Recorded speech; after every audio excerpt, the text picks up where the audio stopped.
let's start with an interaction with the audience itself. I thought I would start this session by asking, what is the one thing that tech has influenced in our lives? And you can raise your hand if you agree with me. I think today I am doing fewer number of cash transactions and doing more QR code transactions. Is it true? How many of you also do that? Can we have the hands up, please? Wow, fantastic. Fantastic. Each one of my panelists, I would like to know, what is the one tech influence that you have had in your life? Come on, Jay, we'll start with you. Yeah. Of course, I'm a working mother, and 3 people raise my child: me, my husband, and Alexa. Wow. Right? That's a great start. Yeah, this is Ruchika. Hi, everyone. So for me, I would say online shopping. That's a new phenomena. Yeah, so I remember the days, when we used to visit 10 shops to buy one attire. Yeah, and now everything is available online. In fact, more options are available in online shop versus what you have in brick and mortar structure. So that is something really fascinates me. You don't have to waste time. You can do everything online at home. Great. I hope somebody will deliver a pair of jeans in 10 minutes now. I guess they're already doing this.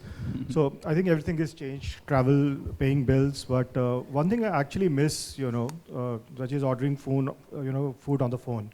So earlier you will call up a local guy and say, "Ke khane mein kya hai?" And he will read out a list. And then you will say, "Chess mein acha kya hai?"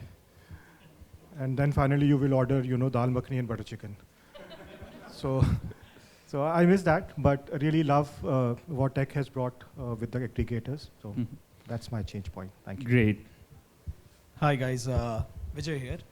I think one of the key things that has changed, or rather a lot of things that have changed, especially during the last 2 years in pandemic, is convenience, right? It's at the click of a button now. Incidentally, one of the important things that has changed in my life is धनिया खरीदने के लिए जाना नहीं पड़ेगा अभी, या भूल नहीं जाता हूँ मैं when I have to go and get vegetables or grocery for home. At least there is milk basket that you can still place an order at 11 p.m. at night, and the delivery happens at 6, or maybe just do a Zepto or Blinkit. So I think convenience in that sense has really helped.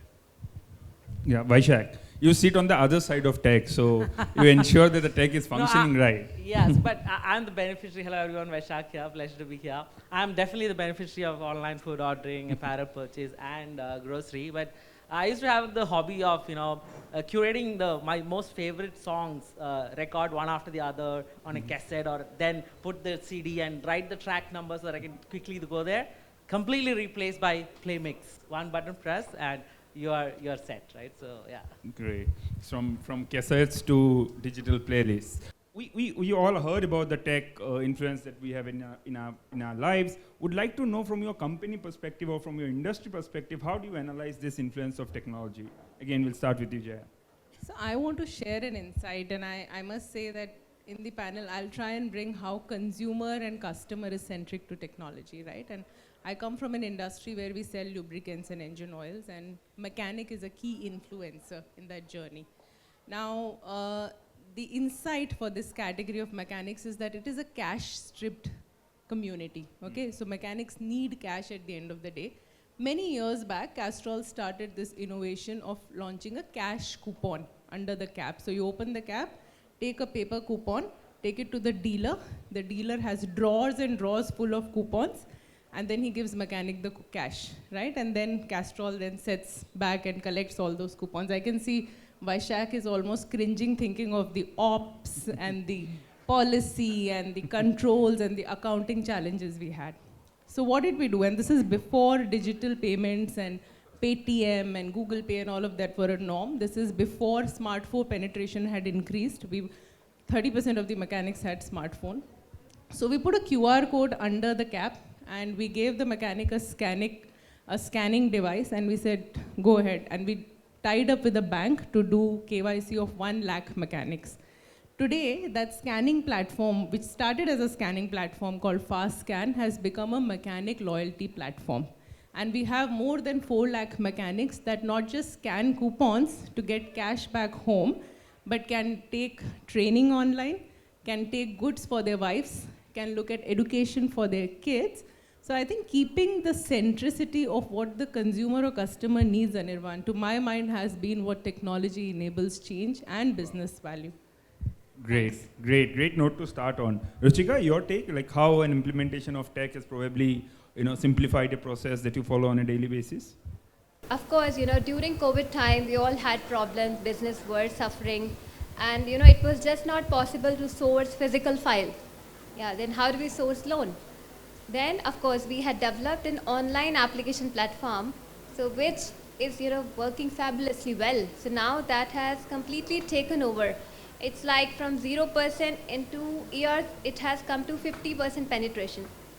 So what all customer has to do is, he simply has to go online, fill up an application form, submit his KYC and other documents. He has to e-sign, he has to make the online payment, and all the verifications are happening at the back end on a real-time basis. So the CIBIL check, the PAN check, the KYC, Aadhaar check, video KYC, everything is happening simultaneously. So of course, that has helped to improve the customer experience, because he can apply anywhere, anytime, and plus of course this video KYC thing which we started, we were the first housing finance company to do so, and I would say the entire experience has changed. So how it's simplified is, one is of course faster decisioning, because the whole sanctioning journey, the turnaround time has come down. Second is operational efficiency. Operational efficiency in the sense now, the sales people, they don't have to visit customer n number of times to collect the documents. He himself is uploading the documents, and there is assistance also available in the system that they can just help him to teach him what exactly, they can guide him how it is to be done. They can even take over the system. So those things are there. Plus, it's a paperless environment. It is completely contactless. So of course, you're saving on paper as well. So you're saving a lot of things. It is helping you to cut down the cost, bring out efficiency, enhance productivities for sure. And end of the day, it's a customer need. So you're able to acquire customer during those difficult times and enhance his experience. So now we are moving to another direction where, we are making it completely digital, where even the sanctioning can take place without human intervention, and even disbursement can even happen through online mode. So that is the next journey for us. Wow, great. Shakil, your take on, from Honda Cars' point of view, how tech is simplifying the stuff you do on a daily basis? So, Anirban, actually it's a little more complicated for us. So Yes. tech is simplifying and complicating our lives at the same time. So from customer viewpoint, let me take the customer first. So we have this very decentralized distribution system. Dealer is the face. He's in some ways the custodian of customers, which is partly by design, partly by default.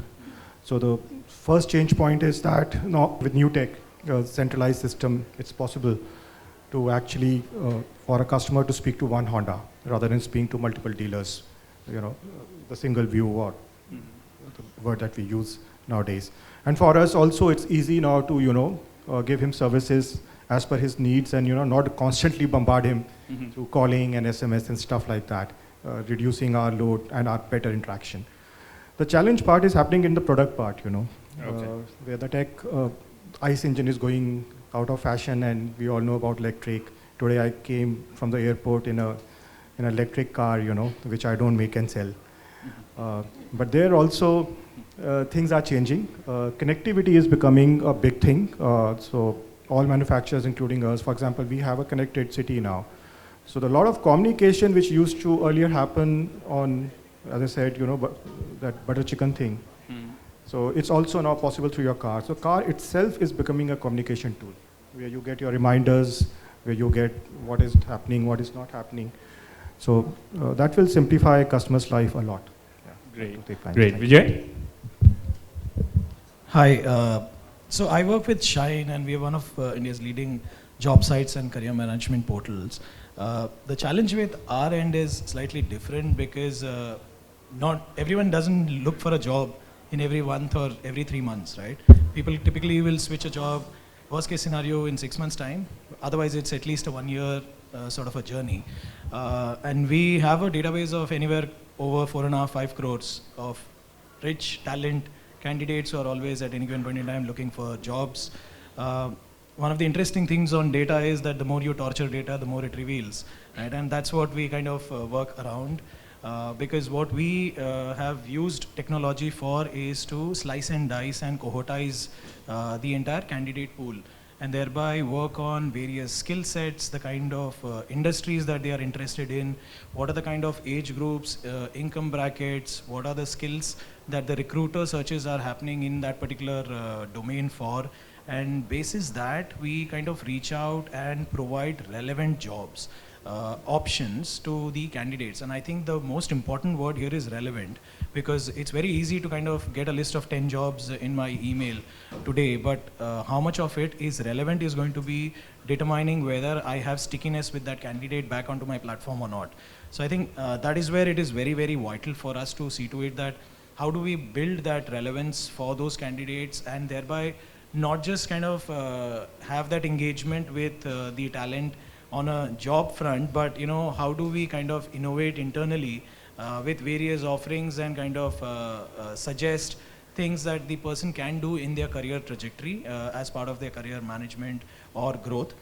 It could be the hackathons that we kind of launch, which are more specific in domains within IT, or be it any other sector. So even when I talk of IT, it's not just Java, but then Java, recruiters will be searching for a Java and then a Spring or a Spring Boot, and they go into the specifics. Now, how is it that, we become the voice to the consumers and connect with them and kind of educate them, saying that, hey, these skills, how is it that you should be populating these into your resumes, into your profile, so that you become recruiter searchable?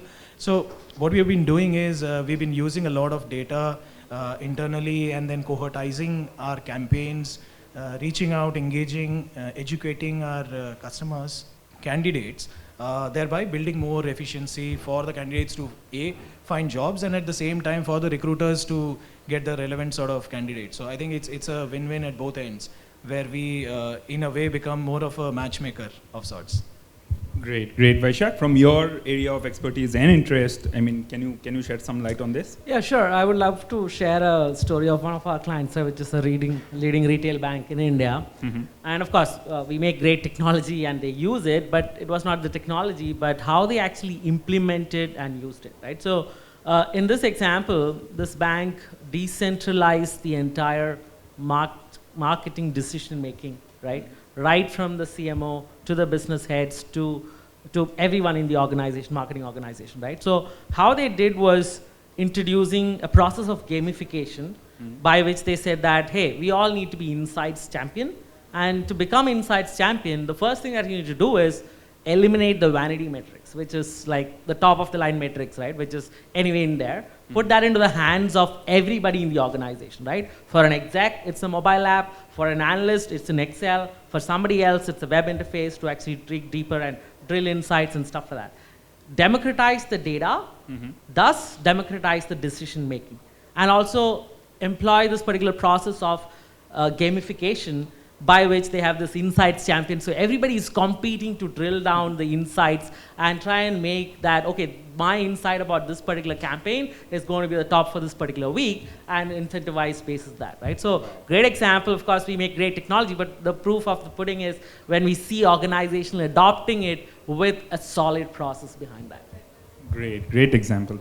The clock is ticking and it says 28 minutes. The problem with interesting speakers on stage is it's a race against the time, and I don't want to be unjust to the audience. So if you have any questions at any point of time, don't wait for the last. Raise your hand, we'll try to go to you. The good part of being in a cozy room is we don't even need a mic here. So you can simply ask your question. Now I would go to my next question. I want to understand from each one of you, when we say about implementation of relevant MarTech stack, what does it actually mean to you? So I am Sindhi by birth, okay? Now what does that mean? ROI drives me. Okay? So I think two things. If business value needs to come, either the consumer insight needs to be so strong that the consumer will buy more of your product or use more of your product frequently, or it needs to reduce cost, efficiency, time, bandwidth of your resources. If any one of that is happening, I love that product and I start building it into my marketing stack. Now, I think there is this cycle that people talk about, right? Now, technology has come, so the cycles terminology has changed, but for those of you who are as old as I am, we have studied Kotler's marketing, which starts from awareness, goes to loyalty.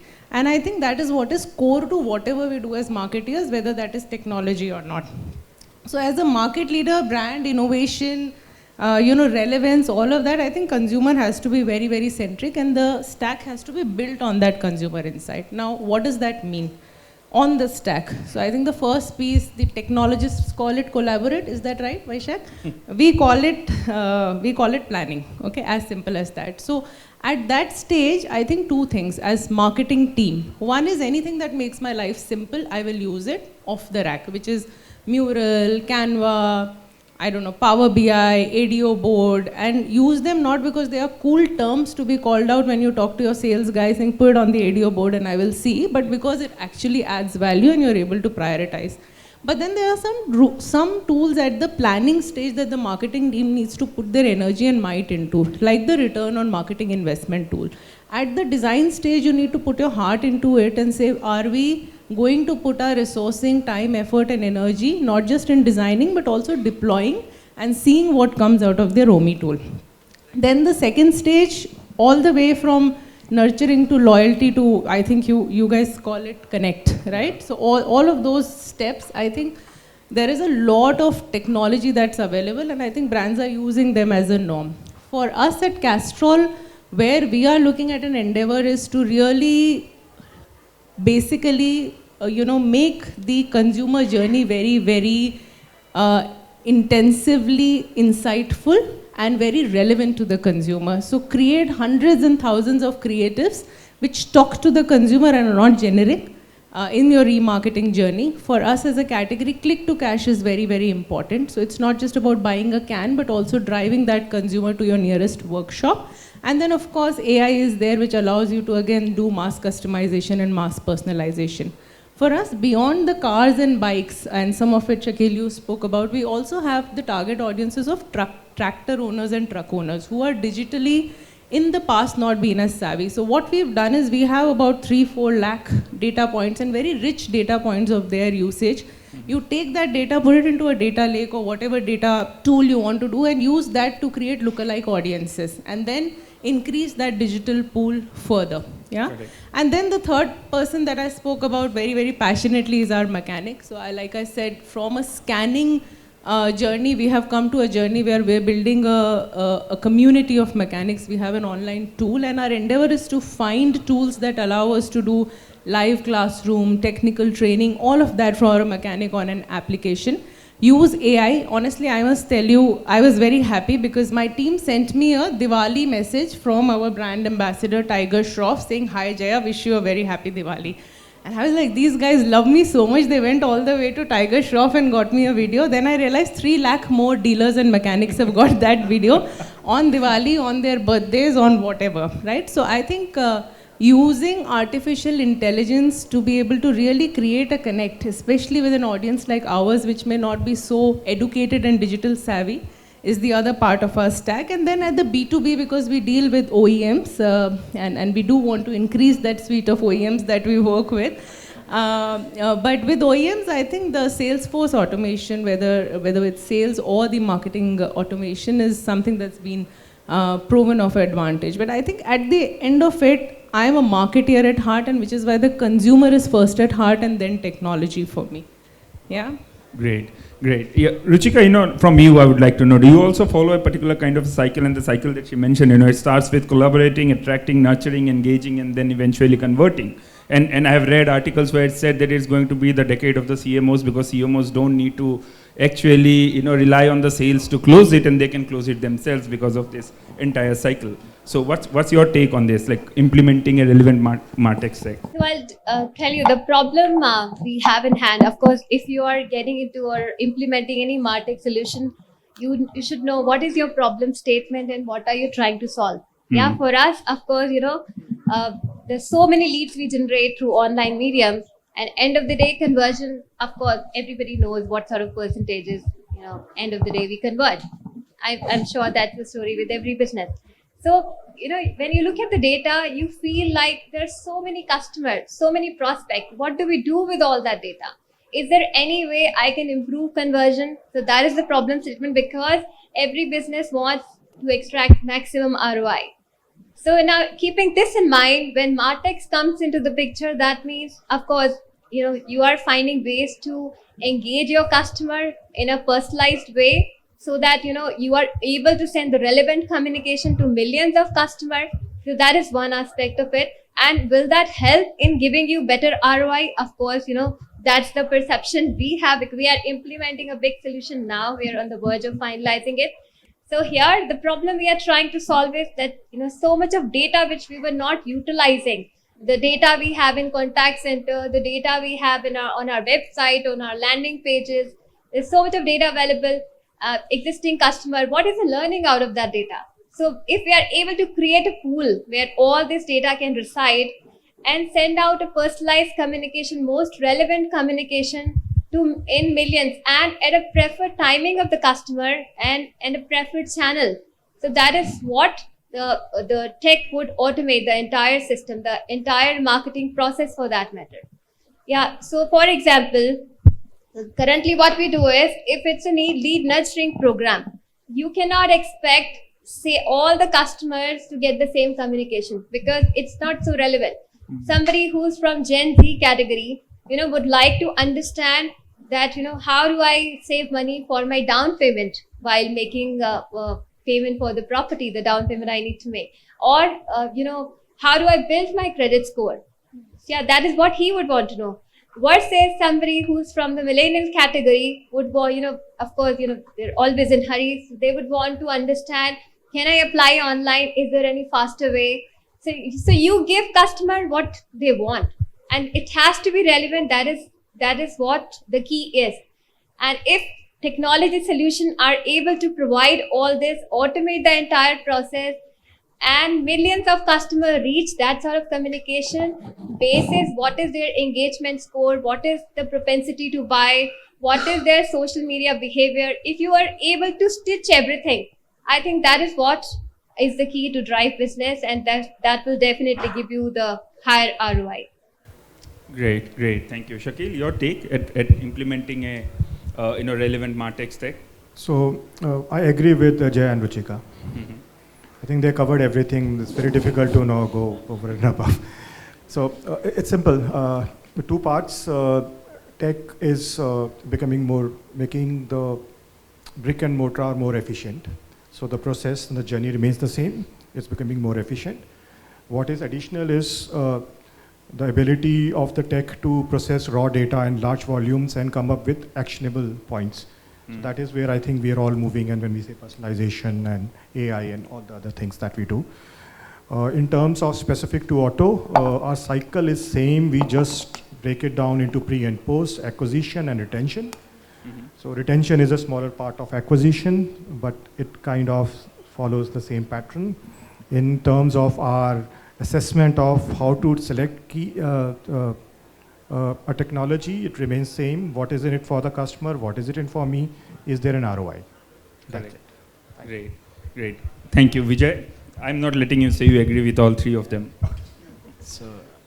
So I would say we don't kind of necessarily follow a particular structured approach of in that sense, but yes, from a cycle, and since we are defining the cycles and things, I think the way I would kind of mention it is that we look at broadly three pillars, which is acquire, engage, analyze and optimize, and it's a loop, right? So once we acquire, engage, and then we analyze or optimize, try and optimize, that is where we then acquire better. But the whole cycle for us, I would say, and I would rather suggest, is it is not necessary that every marketer should thereby be looking at every marketing stack thereby. Like Jaya and Ruchika rightly mentioned, I think it is more need-based. What is the key objective that the business solution or the business problem is, and what are you trying to address? And I think that is where the efficiencies need to be looked at, saying that is this worth the ROI to invest into a stack like this, and what's the output that we are eventually going to derive out of it. And I think marketeers, typically that is where the tussle is between CMOs and the CFOs, where we need to justify the ROI and say that this is going to not just ease our lives, but also bring something into the organization in terms of revenue. But broadly speaking, I think it also dwells in from the fact that while there are multiple stacks available, right from the CRM solutions of a Salesforce to analytic tools from a Google to say mixed panels, emailing is a very, very important sort of a channel, and I'm sure most of us in this room will agree that how emailing has actually evolved over a period of time, how we kind of do the entire drip to, and like Ruchika rightly mentioned, the right sort of communication to the right audience is very important. How do we customize these communication? I think all of these are very important, including the fact that the growth of social that has come suddenly into the platform, right? Where today, if you look at the Gen Z or the younger lot, I don't think that they are very queued on only onto a Google. Like TikTok mentioned in US, saying that the social is actually going to become more of an exploratory platform where people are going to be engaging with social more and trying to drive more and more product benefits out of that. So I think as marketers, those are things which we also need to keep our eyes open and say that what are those things which will be relevant for us as we move forward, because our consumer is at every given point in time changing, right? So are we in sync with that change? That is where it will evolve into eventually. So that's what I feel. Thanks. Vaishak, I mean, you interact with brands across, right? And is it important to have the objective derived, or is it something that you collaborate and together lead to? Yeah, so already the panel has made my job easy, right? Because this is one thing which I believe cannot be reverse engineered. Meaning, you have to start with the ROI in mind, right? So, what Simon Sinek's golden circle, right? So, start with the why. We have to be absolutely sure about how any of this, MarTech comes at the tail end of it, how any of this is going to help me increase my revenue or save my cost. For doing that, what are the capabilities that I need to enable my business with? And which are the KPIs which will indicate that I'm on the right path or not? Then finally comes the technology which will enable me to do these particular things. So in my opinion, after consulting hundreds of organizations in India, across the globe, and seeing successful implementation and not so successful implementation, this is something which should not be reverse engineered, right? Start with the why, and yes, it helps you to put a structure and framework while selecting technologies, evaluating technologies, saying that acquire, engage, convert, retain, okay, where are the boxes that's actually in there. But basis Adobe's experience, I would highly advocate that yes, it's a good framework to get you off the ground as you build your MarTech stack, but watch out for the overdose of this particular cycle. Because at the end, what matters is the delightful experience. So bring back your worst rated customers and run them through this particular thing, pressure test it to make sure that you're still customer relevant. Great. Any questions at this point? Yeah, I have a hand up. Please ask. My name is Vikram. I head marketing for Worldwide, part of the All Cargo group in India. Largely, we are focused on converting, manual, boring, logistic business into digitizing it through EQ360 as a platform. My question is, you all mentioned that MarTech is important. There are 30 kinds of stacks, 3 to 4 players in each stacks. That makes it up to 120 choices. Let's say all these marketeers have figured out what 8-9 stacks do they use. In your experience, do you have all these stacks well stitched together, integrated into your system, or they are loosely sitting on each other where there is some point you pick up data from here and you have to manually put data in here? I hope my question is pretty clear. Do you have like an integrated stack which kind of combines all what you need, or do you try and keep it like all chutta? Great. I'll add my question to it. I think it lends perfectly. So are tools, are stacks growing too big with tools and you use maybe not all of them? Yeah, Vijay, let's start with you now. Let's switch the sides. So I would say it is not always necessary to have all the stacks together. There would be situations where there is something which is working for you in terms of a marketing stack, and there is a new need. What would be important is to maybe if we can have layers over it and not necessarily have one solution for every need, because there are certain solutions which is serving the purpose. But if there is another need, I think it's over a period of time that whether it will actually pan out to be economies of scale to have everything together or not. So I would rather say that, it's not absolutely necessary to have everything in one place, because at the end of the day, we also need to understand that change is difficult, and the teams which are already working with these things over a period of time, it's about answering that how much tech is enough, right? And how much more should we be introducing of a MarTech into the whole game rather than confuse the whole ecosystem. I think what's working for us, we should let it work.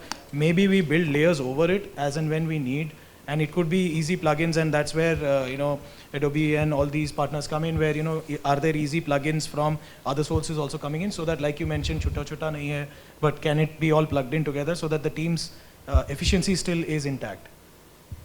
Great. So I think a very good question. So MarTech, for a non-techie like me, is like going down the rabbit hole. So initially, it's like Alice in Wonderland, amazing things and so many things to do. And before you realize it, it turns into a la-la land. So you don't know. It all bonkers, systems not talking to each other.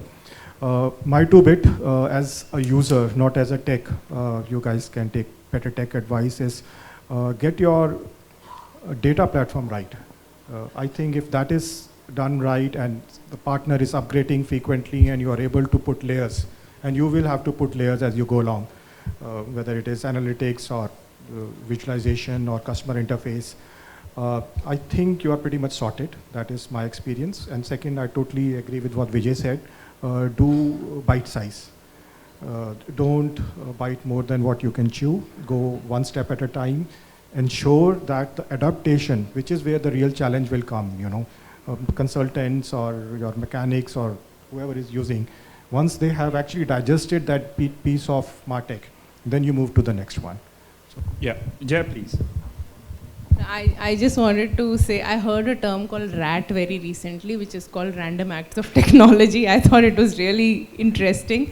And the article said, don't go shiny penny shopping. So put strategy first and then go technology. And trust me, just like you, Shakil, we are also getting very, very excited. And I have a bunch of very young and happening people in my team who bring in a lot of technology experience. But sometimes I have to just pause and reflect, saying, do we really need this? Or are you doing it because it looks fancy and is exciting? I think a couple of things, if I may just add onto your point, because I'm in the same boat. I'm an old school marketeer, ensuring that we are doing the right technology for our customers and consumers. So one piece is, of course, there's this Scott Brinker's MarTech 8000, you guys should look it up, which was 150 companies in 2019, about 1,500 odd companies in 2015, and 8,000 companies now, right? So there is a lot of information and technology available and a long tail, and I'll talk about the tail very shortly.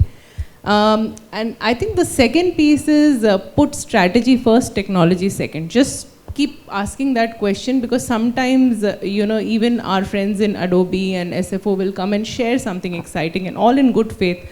But we just need to step back and say, does it fit into our strategy? Do I need to do this now or do I do it later? On the tail, actually, I have an interesting conversation. And Vaishak, absolutely nothing against large organizations. We love them, work with them. But I think on the tail, it's very important to know that company valuation is not equal to customer value. Just remind yourself, because some of the best technology solutions that I have seen and have worked in Castrol or otherwise are these small companies with fire in their belly, and probably we were their first stacks to be created, but sharp and intelligent people. So the tail in the market is also something for us to be mindful of, and it's something that you are willing to risk out, maybe at a small scale, try them out. I think it's always a great idea. Agile and MVP are words which have become, fashion words these days, but I genuinely believe that if you already have something that you created in your younger days, and now you're getting excited by something which is more cooler, just try and see if the same stack can be updated, upgraded, because at the consumer end, or even let's say for our mechanics now, if I have to go and tell them that from tomorrow this is not the application you use but something else, it's a huge effort for us to engage and train those guys to be able to, adopt a new technology. And then I think data is very, very important. You know, I spoke about that Scott Brinker MarTech 8,000. Out of those 8,000 companies, 1,500 are data companies. And they're growing at about 25-26% year on year. And the reason they're growing largely is because of policy, governance, and compliance. But I genuinely believe that as great brands and as great companies that people like to be associated with, it's in our prerogative to ensure that we are filling in data with the right trust that people have. So we owe it to our consumers because they have trusted it with us with that data. And I think that's an obligation we have, not because the government or GDPR policies are requiring. Sorry, just a couple of bills, because I have been through that journey and I realized that some of these things I have found very, very helpful to reflect on. Ruchika?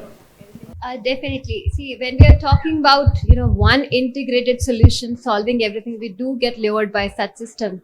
But I would say, if you're using something, then we should not abandon it like that, because a lot of efforts had gone into it. And when you have options available, one is that you have no option, but what to do if you don't have solution. But there are solutions available where you can just plug in, plug out, because open APIs are there. So with the help of API, you can stitch any systems. When systems can talk to each other, I think we should first of all go with such solution rather than jumping on the bigger solution straight away. Yeah, so that would be my take on this particular piece, because at the end of the day, what's your objective? Even if you're going with a big stack, it is not going to solve the problem on day one. Because what happens is you have to have plan in your mind, you have to have strategy in place. And what is system going to do? It would just automate the whole process. But you should know how to design the communication, how to use the system, how to analyze the data. There's so many things you have to plan. And of course, for that, you need manpower, you need time, efforts, energy. So you have to think of all these aspects before you take a big jump. Great. Vaishak, how do you address this? I mean, brands willing to change. I should definitely take this question because, 2 weeks back, Forrester named us, we are the everything store for MarTech, right? So keeping that aside, Shak, everybody talked the same thing, which is start with the why, right? Why are we doing this? And build the foundation, okay? And the foundation should be basis, as Shakil said, data, and I'll add one more to it, which is the content, right? Because data is the voice of the consumer and content is how you respond to them. Build a strong foundation, pick any tool, large, MarTech, small, doesn't matter, connect it to your why. Build a very, very strong foundation. Having said that, our surveys indicates that the biggest challenge is to stitch these things together. But you know what? You can start small, scale fast. That is absolutely applicable in MarTech stack as well. Correct. So whether you evaluate an everything store or point solutions, start with the why and build a strong foundation. Great. From this point, I think it's going to be rapid fire only. All of you, the number of time you all have said ROI and personalization, if you club them together, those would be the keywords of this session. There are reports stating that marketeers like you all will be giving up on personalization because of the low ROI that is there. What's your take on this? I'm very passionate about it because I don't think personalization is new. We all went sari shopping with our mothers to Kirana stores. The Kirana wala once told me if you drink a certain malt drink, you will come first and 10th. I didn't. But we've all seen that personalization. And for those of us who started our careers in core marketing before technology took over, activation, local, advisors, dealer, all of that have become a part of the personalization journey that we have grown up with.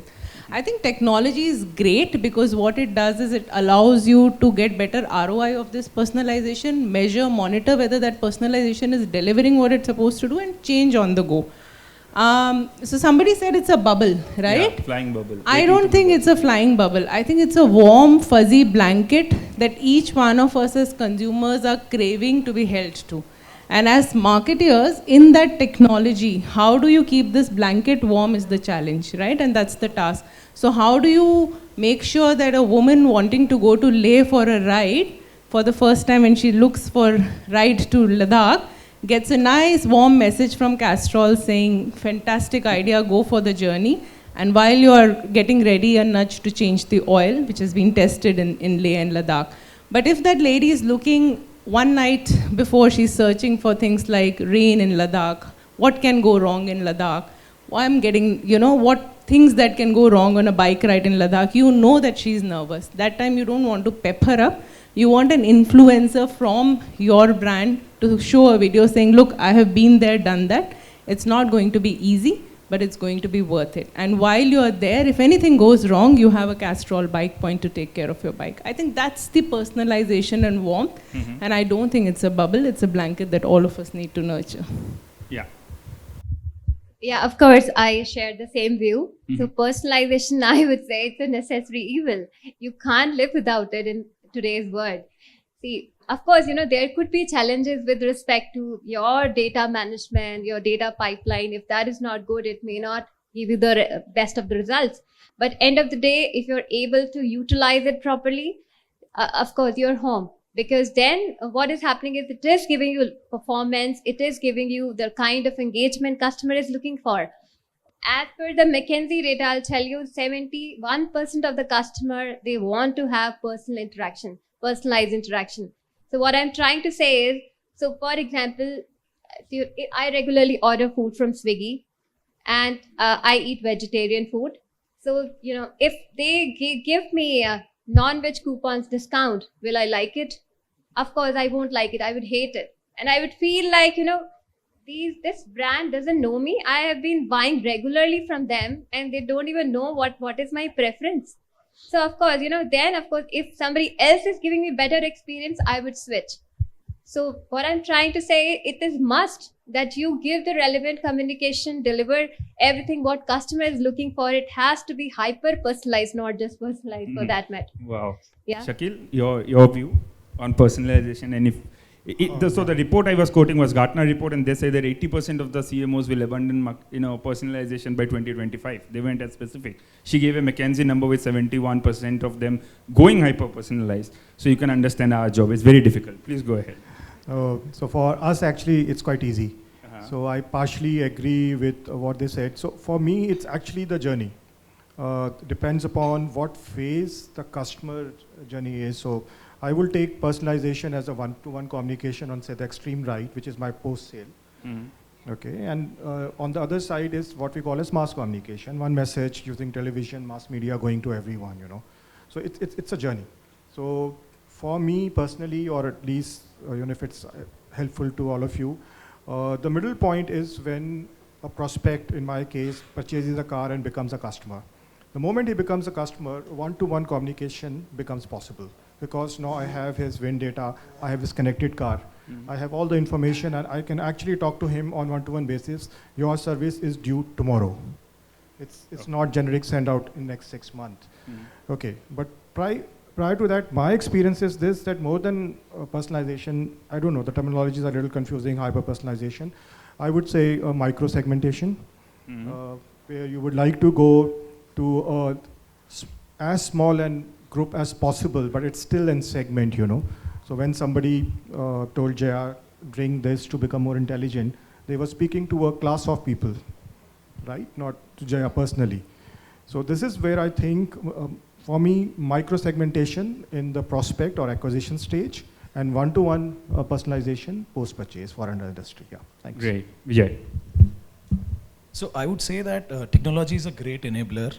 Today, when we look at consumers or customers, what they're seeking is they're seeking seamlessness, they're needing engagement, they're needing customization, right? And the more and more insights we get about this person called the customer is going to only be more beneficial for any product, be it a service, be it a product-led company.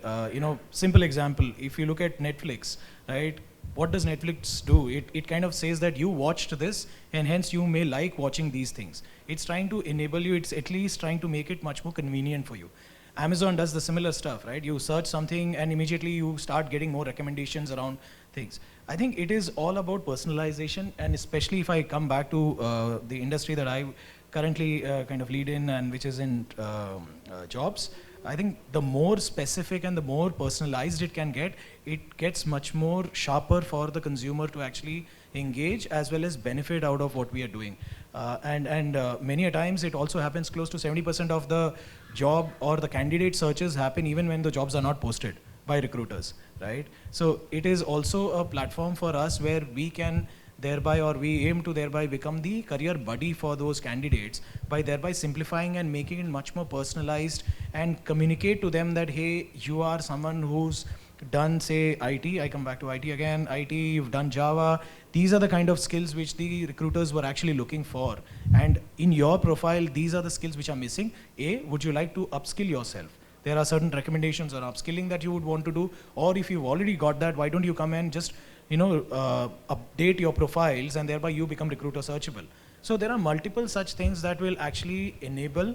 At the same time, if there is a hackathon that's happening on our platform, it becomes much more easier for us to reach out to that cohort, that segment, like Shakil mentioned, saying that how do we kind of communicate to that segment and make it much more sharper in terms of benefiting them with the respective things that they're looking for on our platform. So I think I'm all in for personalization. The more and more data and insights you can get about the consumer, I think it only makes it much more convenient for the consumer to interact with you and also kind of have that stickiness with you, because they understand that you know them. Great. Vaishak, we would like to end with you. This session also, quickly. I mean, as you answer this, also shed light on one thing about MarTech that keeps you awake at night. Yeah, sure. So I would like to respectfully disagree to this title of this study by Gartner, which said 80% will give up personalization 2025 and it's a bubble. I would like to respectfully disagree there. But I would agree to the challenges that they mentioned, which is data maturity and how you can actually, it's a hard job, definitely, personalization, right? So two things comes into my mind, and the second thing is what keeps me awake at night as well, which is, the first thing is, while we are doing personalizations, it is super important to have your data right? So you need to add context and real-time nature of data into doing personalization. And as Shakil sir said, it's a journey, right? It's not a destination. Don't strive for perfection. You will never get there. And only strive for delta improvements, small delta improvements, that you will get there. The second thing about personalization, which is what keeps me awake at night, and I think some of the marketers are as well, is trust, right? So trust is the currency which the consumers has given to us, and they have clearly shown what is the value of that trust and privacy for them. So as marketeers, as we evaluate marketing technology, as we make decisions, as we grow our business, please make sure that they have given us their trust, and it is important to actually make sure that we keep up those promises. Great, thank you very much for this amazing anecdote, and you have been a lovely panelist, you have been a lovely audience. Thank you very much for this session, and I think we have run out of time.